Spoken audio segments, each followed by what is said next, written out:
Hello there, and thank you for joining us in this episode of Charter Ed Talks. I'm Ryan Eldridge, Charter School Advisor for Charter School Capital, and I'm honored to be joined by Mike Lamont, Executive Director at Orange County Educational Arts Academy. And we're going to be discussing building better relationships with charter school authorizers. So Thank you, Mike, for joining us. We appreciate it. Thanks for having me. Yeah, why don't we just jump right into it? I'll ask you the first question is, can you define what building better relationships with charter authorizers means to you? Sure. So before even I dive into that, I want to give a big thank you to the Santa Ana Unified School District. They've been great at getting me up and running because this is year one for me as executive director. So I'm definitely excited to dive in, learn, and build relationships. And so with that, the bigger topic is just students, right? We're here to educate all students, whether they're at a public charter school, a traditional school, a private, a Catholic school, etc., whatever. We're here to educate them together, right? Mm-hmm. And so with that, the word in my mind that pops up is collaboration, right?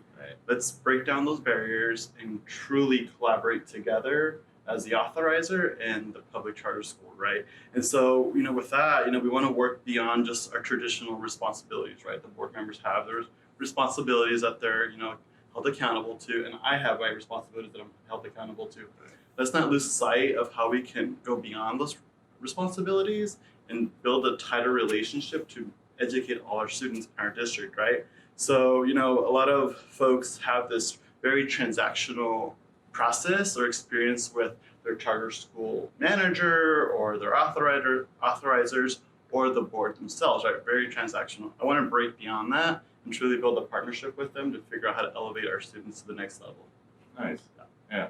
So what does effective relationship building look like? So for me, there's, again, going back to that superficial touch point, again, people, traditionally just go in and submit interim budget reviews or attendance reports, just kind of check the box off, right? So for me, again, I want to break down those barriers, get to know who these people are that sit on the board, and also the folks behind the scenes, right? So the assistant superintendents, the charter school manager, or whatever their title is, kind of breaking that down and building processes together, because I know that the school districts are also trying to systematize their processes. And even, for example, in Santa Ana, they just started using this new tool called Epicenter.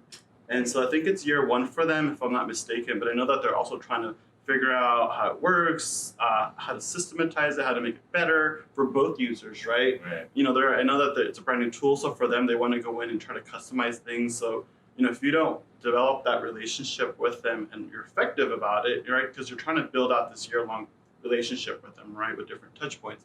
So if you don't give them constructive criticism or feedback on how to elevate their processes, we're not going to get anywhere, right? Versus just submitting your traditional transactional paperwork, et cetera. So one of the things I've learned in working with them, and I call them, I email them, I text them when I need something, or just education as well, right? Because we're cross-educating each other because they don't know what our challenges are either, because they're not in our shoes every day throughout the year, right? They come in maybe twice a year, check out the school, that kind of thing. But if we're not giving them feedback, we can't help them help us make our jobs easier. Because at the end of the day, charter school teams are pretty small. And so to be able to have another informal colleague on the other side supporting you and kind of cheering you on, you can't really get anywhere, right?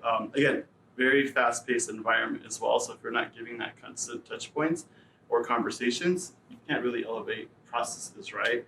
The other thing too that kind of came up at this conference, and this is only day one, is the notion, because my authorizer is Santa Ana, right? We're in Santa Ana, so for us it's easy to just quickly build relationships with them, but also at the county level, that's something that it is a best practice, right? You should be building relationships with them as well if you have a city authorizer, right?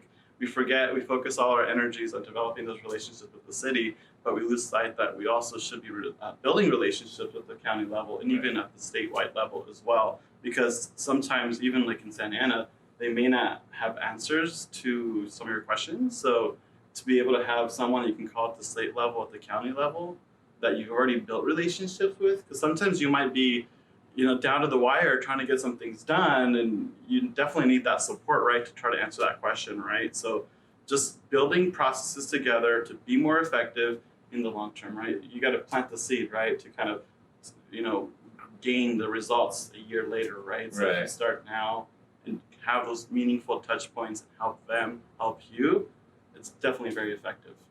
Right. Yeah. So give me a few examples of how you can collaborate with a charter authorizer and the school board. So I'll start off with very simple things first, and then I'll kind of dive into some recent things that that have just come up as far as opportunities for me. So your traditional site visits, right? Have coffee, get them to come to your events, constantly invite them all. It's going to be really hard to get them on your calendar because, especially for Santa Ana, our district is pretty large and there's constant events happening at their schools, and there's fundraisers and lunch and learns, etc. I see all kinds of formats of events. So just getting them to come out to your school, getting them to know who your students are, who your teachers are, who the families are, because there's all these misconceptions about the people that we serve at our charter schools. Now, for our school, for example, we're about 86%, 87% Latino Hispanic students that we serve. The misconception in the community is that it's the other way around. Very low Hispanic rates that we serve, which is completely wrong. So for us, to get them to come out, and it doesn't have to be school board, it could be some other staff, maybe even some other teachers, to come out and see who we are. So as they're telling the story about Hosea and the community, they have a good understanding. They've been in the classrooms, they've seen the parents, they've engaged with them, right? So that's definitely something I'm going to be really pushing for the next year. It's going to take a lot of work because, even just for you guys as, service providers, right, to be able to educate people on your programs and get people to come in and learn about the services you offer, that takes a lot of work, right? Yeah. That's kind of that similar situation. So I'm going to have to work my butt off to try to get them to come into our buildings. One other thing that for me, I'm lucky, I'm in downtown Santa Ana. We have great food throughout the city that we're in. So just trying to get them on the calendar to come break bread with me would also be an easy win. You're breaking bread at a very yummy place, right? That's maybe not so hoity-toity, right? Yeah. And so that kind of builds that relationship a little further, right?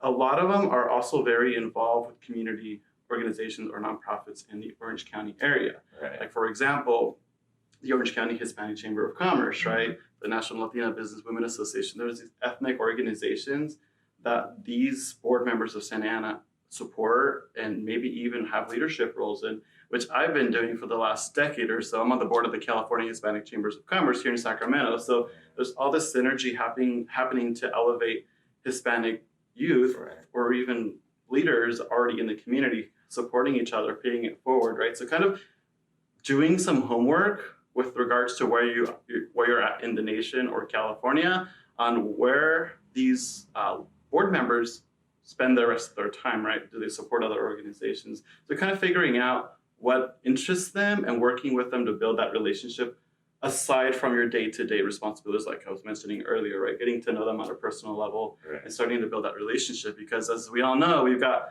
those interim budgets, the renewal, there's all this compliance, right, that we have to do. So if you start building those relationships and even planting the seed or even asking, okay, so for this year, for the renewal this time around, what are the things that we need to start preparing for? Because it's probably a good year to start preparing for that renewal, right? And you never know with all the laws that come up and there's constant changes. So to be able to have someone to call on real quickly versus at the last minute, 30 days coming up, you're probably scrambling and you don't really have any relationships that you've established. That's going to be a huge challenge for these folks, right?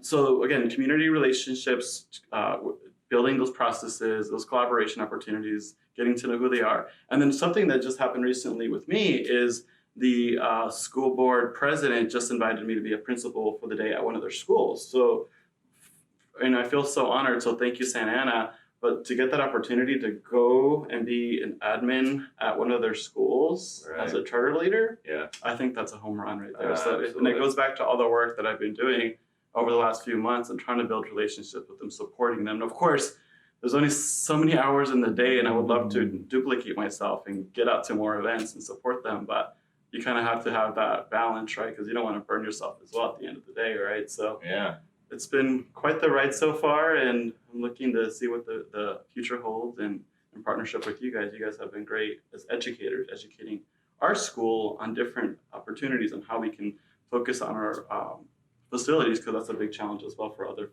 organizations out there, right? Didn't realize that even for us, for example, we had a short-term challenge with flooding with all these rains, right? And so, you quickly get a reminder about the importance of facilities, right? And so we've been, chatting just recently about how we can elevate our school with your support.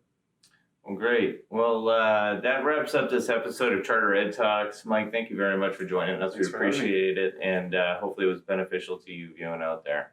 Take care.